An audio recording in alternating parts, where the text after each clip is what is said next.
प्यारे बच्चों नमस्कार। मेधावी परीक्षा आ गई है और मार्च मास में आपकी परीक्षा होगी और ये आशा करती हूँ कि सभी बच्चे इस परीक्षा की तैयारी में जुट भी गए होंगे। पेपर जो है वो एक अलग पैटर्न से आएगा, ऑब्जेक्टिव टाइप होगा, मल्टीपल चॉइस होंगे और ये पैटर्न कैसा है इसके लिए एक मैंने वीडियो बनाई है, तो सभी बच्चे उस वीडियो को ज़रूर देख लें। चलिए करते हैं हम इस प्रश्न पत्र को सॉल्व। पहला प्रश्न है 8 multiplied by 4 plus 0 minus 25 divided by 5। अब इसमें हमारे 4 ऑपरेशन आ रहे हैं, डिवीजन आ रहा है, मल्टीप्लिकेशन आ रहा है, सब्ट्रैक्शन आ रहा है और एडिशन आ रहा है।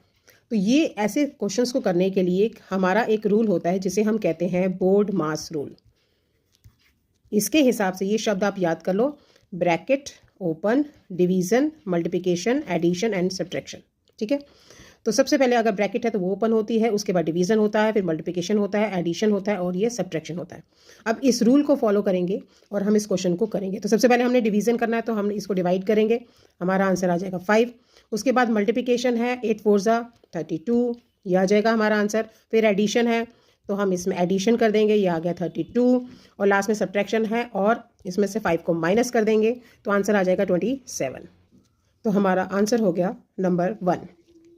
नेक्स्ट क्वेश्चन, यदि नक्शे पर 1 सेंटीमीटर 200 किलोमीटर की दूरी को दिखाता है तो मानचित्र में कश्मीर और केरल के बीच में दूरी है 2700 किलोमीटर, तो बताइए कितने सेंटीमीटर दूर होगा। अब हमने बिल्कुल सिंपल करना है, हमें ये पता है 1 सेंटीमीटर की दूरी 200 किलोमीटर है, तो इतनी दूरी के लिए क्या करेंगे, हम इसको 200 से डिवाइड कर देंगे। ठीक है, तो हमारा आंसर क्या आ जाएगा, हमारा आंसर आ जाएगा 13.5 सेंटीमीटर। तीसरा क्वेश्चन है, एक आयत का क्षेत्रफल क्या होगा जिसकी लंबाई दी हुई है और जिसका परिमाप दिया, यानी हमारे पास चौड़ाई नहीं है और क्षेत्रफल निकालने के लिए लंबाई को चौड़ाई से गुणा करना पड़ता है। ठीक है, और क्षेत्रफल जो है वो अंदर का माप होता है कि उसने कितनी जगह घेरी है। ठीक है, अब हम इस क्वेश्चन को करेंगे। इस क्वेश्चन को करने के लिए हम यहाँ पर फॉर्मूला लगाएंगे। हमें ये पता है कि परिमाप जो होता है ये हमारा 90 सेंटीमीटर है और ये होता है 2 गुना लेंथ यानी कि लंबाई और 2 गुना ब्रेड्थ यानी कि चौड़ाई है। ठीक है, अब हमारी लंबाई दी हुई है 15 सेंटीमीटर, 15 को 2 से मल्टीप्लाई करेंगे 30 आ जाएगा और 30 प्लस 2 लंबाई 2 ब्रेड्थ बराबर है 90। ठीक है, अब हम 30 को जब इधर लेके जाते हैं तो ये माइनस के साइन में कन्वर्ट हो जाता है, 90 माइनस 30 आ गया 60। तो यानी 2 लंबाई जो है वो अगर 60 है तो एक लंबाई कितने की हो जाएगी, 30 की हो जाएगी। अब हमारे पास लंबाई भी आ गई है और चौड़ाई भी आ गई है। अब हम निकालते हैं एरिया। हमारी जो लंबाई है वो है 15 सेंटीमीटर और चौड़ाई हमने अभी कितनी निकाली थी 30, तो ये हमारी आ गई 450। अब इसके आगे क्या लगेगा, क्योंकि ये भी सेंटीमीटर में मेजर होता है, ये भी सेंटीमीटर में मेजर होता है। जब सेंटीमीटर को सेंटीमीटर से गुणा करते हैं तो सेंटीमीटर स्क्वायर आ जाता है। ठीक है, तो हमारा आंसर हो जाएगा 450 सेंटीमीटर स्क्वायर। याद रखिए क्षेत्रफल जो होता है वो वर्ग सेंटीमीटर या वर्ग मीटर में ही मापा जाता है। क्वेश्चन नंबर 4, ध्रुव कक्षा 5 का छात्र है। ध्रुव के अध्यापक ने उसे पूर्ण संख्याओं का भाग देना, पूर्ण संख्या क्या होती हैं, जो पूरी पूरी होती हैं, भागफल और शेषफल सिखा दिया है, साथ में भाग की जांच करना सिखा दिया है। अब उन्होंने कुछ निष्कर्ष निकाले हैं, उन निष्कर्ष में से हमने ये देखना है कौन सा गलत है। तो देखते हैं क्या है इसमें ऑप्शंस। भागफल हमेशा भाज्य से छोटा होता है, ये सही है। भागफल और भाजक का गुणनफल हमेशा भाज्य के बराबर या कम होता है, बिल्कुल सही है, क्योंकि जब बराबर होगा तो कोई भी शेषफल नहीं होगा, जब शेषफल बच जाएगा तो उससे कम होगा। अगला है भाज्य बराबर है यानी कि डिविडेंड बराबर है भाजक गुणा भागफल जमा शेषफल, ये भी वही सही है। और शेषफल भाजक से बड़ा होता है। बच्चों शेषफल कभी भी भाजक से बड़ा नहीं होता, तो हमारा कौन सा ऑप्शन गलत है इसमें, डी। एक ट्रेन 1 घंटे में 166 किलोमीटर की दूरी तय करती है, तो ट्रेन 6.5 घंटे में कितनी दूरी तय करेगी। देखिए 1 घंटे में वो करती है 166, तो 6 घंटे में कितनी करेगी, इसको हम 6 से मल्टीप्लाई कर देते हैं। ठीक है, और हमारा आंसर आता है 996। अब ये तो 6 घंटे की हो गई और आधा घंटा उसने और ट्रेवल किया। अब 1 घंटे में 166 है तो आधे घंटे में इससे आधा हो जाएगा, यानी इसका आधा हो गया 83। तो 83 को हम इसमें ऐड कर देंगे और we will get 1079, that is the option 3। Next है, विकल्प चुनिए जो 3, 4 और 6 के सार्वक गुणजों को दिखाता है। देखिए हमने यहाँ पर उन संख्याओं पर क्लिक करना है जो 3 की टेबल में भी आती हैं, 4 की टेबल में भी आती हैं और 6 की भी टेबल में आती हैं। तो हमने यहाँ पर क्या देखना है, देखो 3 की टेबल अगर हम बोलते हैं तो 6, 9, 12, ठीक है 15 ऐसे आएगा। 4 की टेबल बोलेंगे तो पहला नंबर ही 12 आएगा।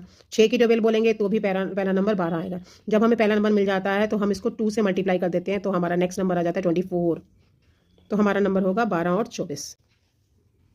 नेक्स्ट क्वेश्चन है, ये इस चार्ट को देखिए, यहाँ पर एक स्टार जो है वो 30 को दिखाता है, तो बस आपने सिंपल मल्टीप्लाई करना है। 1 2 3 4 5 है, तो ये आ गए क्रिकेट पसंद करने वाले 150 लोग।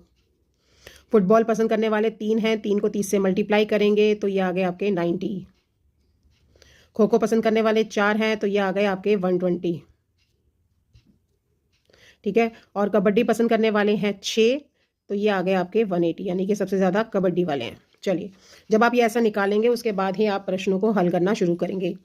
हमारा पहला है 7वें नंबर पर है, खो खो पसंद करने वाले विद्यार्थियों की संख्या कितनी है। देखिए, खो खो जो है वो 4 स्टार है, 4 तिया 12 यानी कि 120।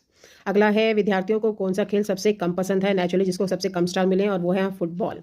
ठीक है, कितने छात्र जो है फुटबॉल की तुलना में कबड्डी को पसंद करते हैं। देखिए, फुटबॉल जो थी वो पसंद करी थी 90 लोगों ने, और कबड्डी को पसंद किया था 180 लोगों ने। तो हमने इसका डिफरेंस निकालना है, 180 में से 90 को माइनस करेंगे, आंसर आ जाएगा 90। नेक्स्ट क्वेश्चन है, क्वेश्चन नंबर 10। राहुल के परिवार में 6 सदस्य हैं, 4 बड़े 2 छोटे। एक केक खरीदा है उन्होंने और सभी परिवार के सदस्यों को बराबर बांटा है। यदि दोनों बच्चों को केक का कुल 1/3 मिलता है। देखिए, ये केक है और बच्चों को 1/3 मिला है। ठीक है, ये देखिए ये बच गया है। इसके लिए आप इस तरह से चार्ट भी बना सकते हैं। ये 1/3 है, तो नेचुरली है जितना बचाएगा आपको ये पता होना चाहिए। जब हम फ्रैक्शन लिखते हैं तो नीचे का हिस्से जिसे हम हर बोलते हैं, इसमें कुल भाग होते हैं, और ऊपर का भाग होता है जो हमसे मांगा गया है या क्वेश्चन में बताया गया है। तो यहाँ पर कुल भाग है 3 और बच्चों ने भाग खाया है सिर्फ 1, तो कितने भाग शेष बचे बताइए। 3 में से 1 चले गए 2, तो आंसर आ जाएगा 2/3। ये भाग है जो बड़े लोग खाएंगे। चलिए, अब कुछ सवाल करते हैं आपकी रीजनिंग एबिलिटी पर। पहला सवाल है कि हमने आकृति को पूरा करना है। इसके लिए क्या करेंगे, पहले हम इस आकृति को पूरा करेंगे, ऐसे और फिर ऐसे, ऐसे और ऐसे। अब फिर हम देखेंगे ये आकृति कहाँ बन रही है। देखिए, बताइए आकृति कहाँ बन रही है। यह आकृति इसमें बन रही है, ऑप्शन नंबर 3। चलिए, अब दूसरी आकृति पर आते हैं। यहाँ पर हमने बताना है किसकी आकृति होगी, तो यहाँ एक सर्कल बनेगा। ठीक है, और सर्कल बनेगा वो भी सेंटर में। तो ये सर्कल हमारे पास 2 ऑप्शन है, 4 है और 1 है, इसमें से सेंटर में सिर्फ ये है, तो इसका ऑप्शन 1 आ जाएगा। नंबर 13 पे आते हैं और आकृति को पूरा करना है। इसके लिए हम पहले आकृति को पूरा करते हैं, सिंबल लाइन डालते हैं और एक ये रेखा डालते हैं और यहाँ पर हम एम बनाते हैं। अब हमने देखना है कि हमारी आकृति किससे मिलती है, और बीच में एक हल्का सा ये सर्कल भी ऐसे हम पूरा करते हैं। तो ये आकृति हमारी इससे मिलती है, तो ये आ जाएगा भाग 3। ये बहुत ही आसान से क्वेश्चन है, आपको प्रैक्टिस करने से आ जाएंगे। अगला सवाल है क्वेश्चन नंबर 14। रीना शुरुआत में अपने स्कूल की ओर मुंह करके खड़ी थी। ठीक है, ये उसका स्कूल है। अब देखिए, ये उत्तर है, ये दक्षिण है, तो ये नेचुरली है, ये ईस्ट होगा और ये वेस्ट होगा, बिल्कुल हमारे नक्शे की तरह, east west north and south. सवाल क्या है देख लेते हैं। उसके बाद ये घड़ी की दिशा में घूमकर पश्चिम की ओर मुड़ गई। देखिए, स्कूल की तरफ मुंह करके खड़ी थी और उसके बाद ये घड़ी की तरह घूमी, तो यूं घूमी है ना, और पश्चिम की ओर चले गई। अब उसका मुंह किस तरफ हो गया, इस तरफ हो गया। किस कोण से घूमी है, अब यहाँ समझने वाली बात है। जब हम रोटेशन करते हैं, देखिए जब हम सिंगल लाइन यहाँ से रोटेशन करते हैं तो हम 90 डिग्री पर घूमते हैं, फिर हम दोबारा से घूमते हैं और फिर हम 90 डिग्री, यानी यहाँ भी हम वो समकोण में घूमी, यहाँ भी समकोण में घूमी, और ये पूरा जो कोण जो कि 180 डिग्री का ये होता है सरल कोण, स्ट्रेट एंगल। और ऐसे ही 90 इधर भी होता है, और टोटल डिग्री कितने हो जाते हैं, 360 डिग्री हो जाते हैं। तो हमारा आंसर क्या आएगा, हमारा आंसर आएगा 180 डिग्री। अगला है, दी गई आकृति में त्रिभुज की संख्या गिननी है। 1 2 3 4 और ये हो गए आपके 5, ये हो गए 6 और ये पूरा हो गया 7, तो टोटल त्रिभुज हो गए 7। अगला है, जिस प्रकार से शेर मान से रिलेटेड है, घोड़ा कहाँ पे होगा, नेचुरली उसका घर बताया, तो घोड़ा होगा अस्तबल में।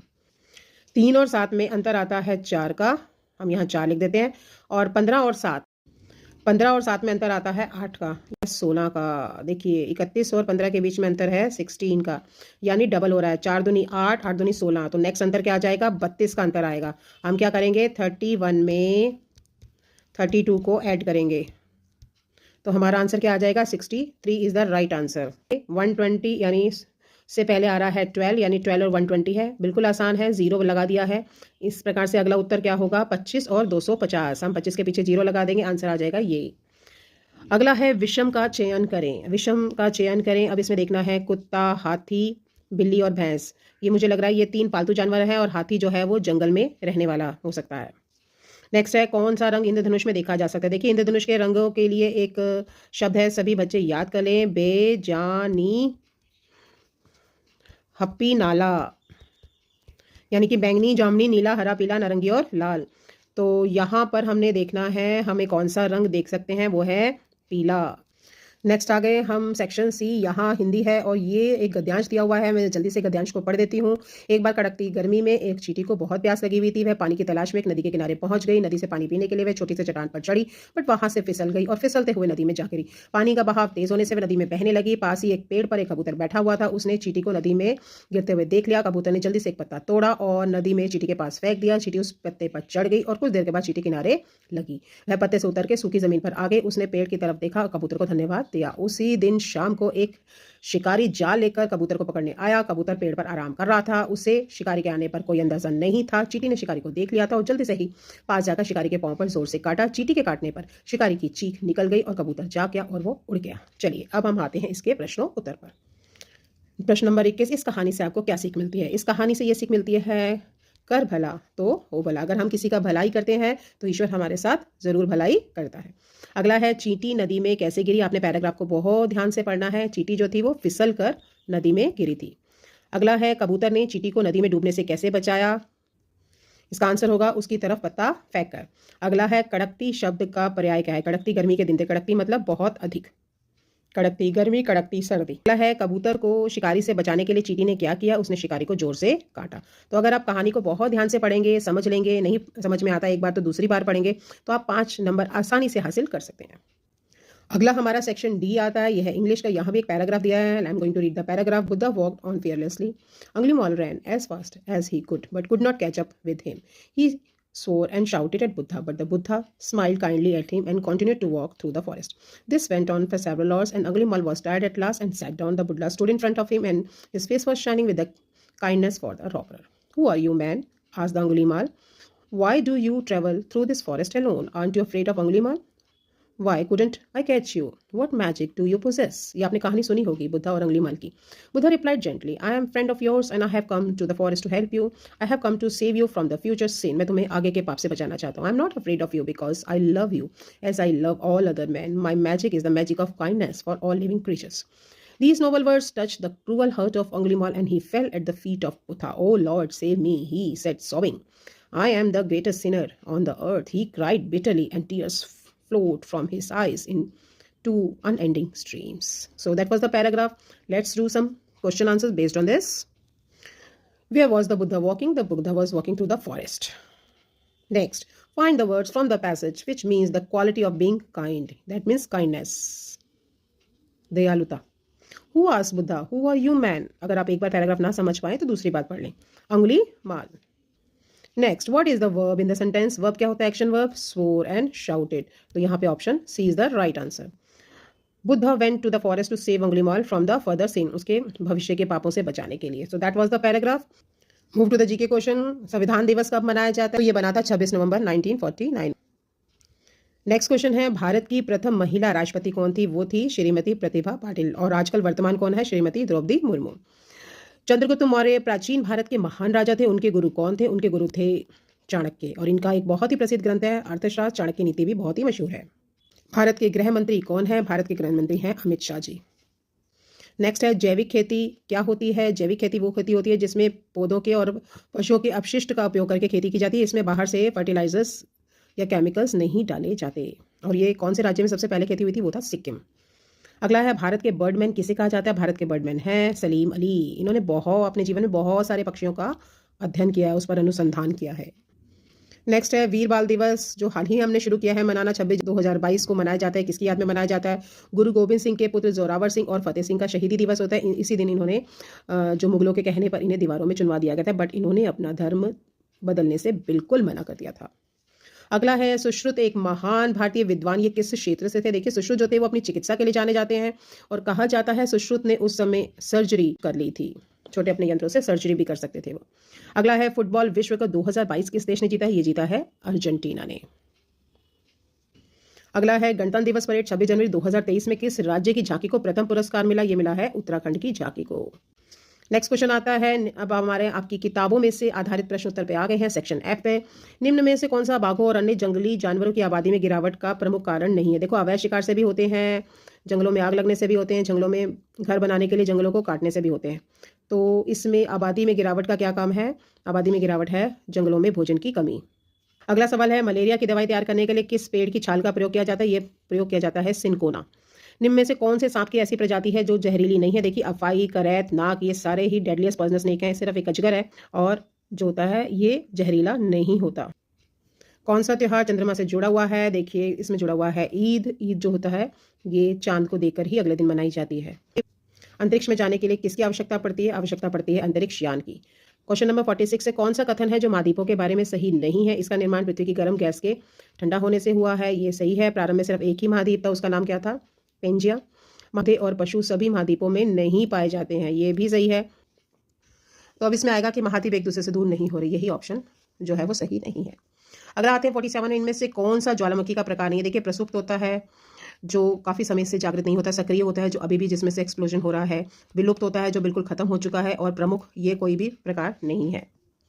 अगला है भूमध्य रेखा वह रेखा है जो पृथ्वी को 2 बराबर भागों में बांटती है। अब इनमें से गलत कथन का चयन करना है। भूमध्य रेखा सबसे बड़ी अक्षांश रेखा है, सही है। सभी अक्षांश रेखाएं व्यास में बराबर होती हैं, जी नहीं। अक्षांश रेखाएं जो होती हैं क्रमशः जब हम ध्रुवों की ओर जाते हैं ये छोटी होती जाती हैं व्यास में।